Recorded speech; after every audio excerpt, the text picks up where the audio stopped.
সব অনেক লোক সমাগম হয়, আসতে অনেক ভালো লাগে, সবাই মিলে একসাথে অনেক মজা করা যায়। আজকের দিনটি আপনার কাছে কেমন লাগছে? এখানে আইন শৃঙ্খলা এবং এই জায়গার যে আনন্দ উৎসব, এখানে আপনার কেমন লাগছে?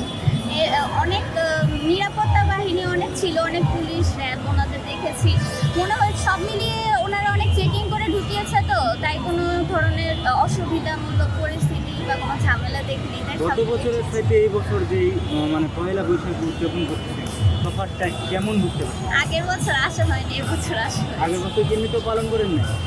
বাসায় হচ্ছে গিয়ে মা রান্না করেছিল, মানে ঘরের মানুষদের সাথেই পালন করেছি। আজকে বন্ধু বান্ধবদের সাথে দেখা হয়েছে, মা দিদি এসেছিল, সবাই মিলে আজকে একসাথে। সকালবেলা কি আপনি পান্তা ভাত খেয়েছেন? না, তা খাওয়া হয়নি, বাসায় যে খাওয়া হবে।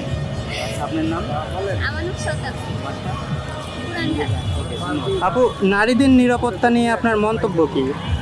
আমার মনে হয় নিজের নিরাপত্তা আগে নিজের কাছে, সুন্দরভাবে মানে লোকের সবার মাঝে নিজেকে আগে সেফ রাখতে হবে। কারণ হচ্ছে আমি খোলামেলা করবো, তাহলে তো লোক তাকাবে। আগে নিজেকে হচ্ছে গিয়ে সবসময় একটু ঢেকে রাখতে হবে, হ্যাঁ, শালীনভাবে চলতে হবে। আর হচ্ছে অন্য মানুষের কাজে তো তাকায় থাকা, কিন্তু নিজেকে আগে নিজেকে প্রোটেক্ট করতে হবে।